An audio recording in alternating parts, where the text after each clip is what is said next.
উপদেষ্টা আসিফ মাহমুদ ও মাহফুজ আলমকে অন্তর্বর্তী সরকারের সকল দায়িত্ব থেকে পদত্যাগের আহ্বান জানিয়েছেন বিএনপির নেতা ইঞ্জিনিয়ার ইশরাক হোসেন। বুধবার নিজের ভেরিফাইড ফেসবুক পেজে এক পোস্টে এই আহ্বান জানান তিনি। এ সময় তিনি আরও জানান, আসিফ মাহফুজদের পদত্যাগের দাবি থেকে সরার কোনো সুযোগ নাই। পোস্টে ইশরাক হোসেন লেখেন, গণতান্ত্রিক ভাষায় রাজনৈতিক শিষ্টাচার মেনে যৌক্তিক কারণে উপদেষ্টা আসিফ মাহমুদ ও উপদেষ্টা মাহফুজ আলমকে অন্তর্বর্তীকালীন সরকারের সকল দায়িত্ব থেকে পদত্যাগের আহ্বান জানাচ্ছি। যেহেতু এটা প্রতীয়মান যে আপনারা রাজনৈতিক দলের সঙ্গে সম্পৃক্ত আছেন, হয়তো আগামীতে সরাসরি যুক্ত হবেন এবং এটাও অনেকটা স্পষ্ট আপনারা নির্বাচন করবেন, তাহলে আপনাদের পদত্যাগের দাবি কি অযৌক্তিক নাকি এটাই সঠিক পদক্ষেপ হবে? এতে করে আপনাদের নিয়ে রাজনৈতিক বিতর্কের অবসান ঘটবে। ইশরাক লেখেন, নাহিদ ইসলাম যে দৃষ্টান্ত স্থাপন করেছে সেটাই অনুসরণ করুন। উনি চাইলে হয়তো আরো কিছুদিন মন্ত্রিত্ব করে তারপর এনসিপিতে যেতে পারতেন। একটা সময় ছিল সার্জিস আলম, হাসনাত আব্দুল্লাহরা জোরালোভাবে দাবি করলে উনারাও হয়তো মন্ত্রিত্ব নিতে পারতেন, কিন্তু তারা রাজনীতি করবেন বলে সেই কর্মপন্থা বেছে নিয়েছেন। হয়তো একদিন জনগণের ভোটে নির্বাচিত হয়ে সরকার গঠন করলে পূর্ণাঙ্গভাবে মন্ত্রীর দায়িত্ব, ক্ষমতা ও সম্মান আবার পাবেন।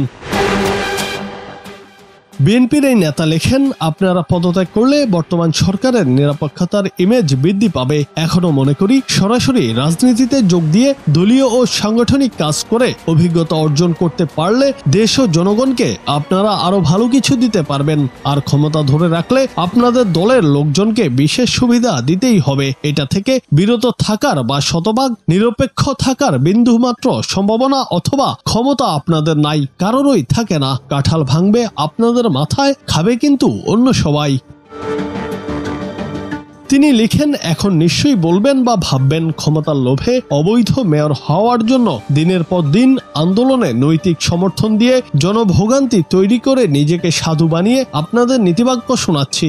আমি নিজেও কি কম সমালোচনার শিকার হয়েছি, কিন্তু আমার কোনো উপায় ছিল না। আপনাদের যে ভুল পথে পরিচালিত করা হচ্ছে সেটা জনগণকে বোঝানো দেশের জন্য প্রয়োজন ছিল।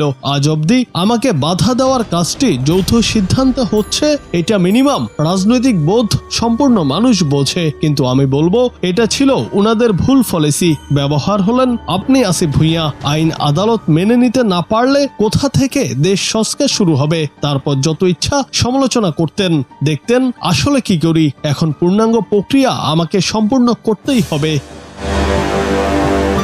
বিএনপির এই নেতা আরও লেখেন, বন্দোবস্ত তো আগেরটাই অনুসরণ হচ্ছে, আরও পাকাপোক্ত করা হচ্ছে বললেও ভুল হবে না। আপনাদের পদত্যাগের দাবি থেকে সরার কোনো সুযোগ নাই। আসিফ মাহফুজদের দিকে প্রশ্ন ছুড়ে দিয়ে তিনি আরও জানতে চান, আপনারাই বা কেন ক্ষমতায় থাকতে চাচ্ছেন? জুনায়েদ আহমেদ, বাংলা টিভি।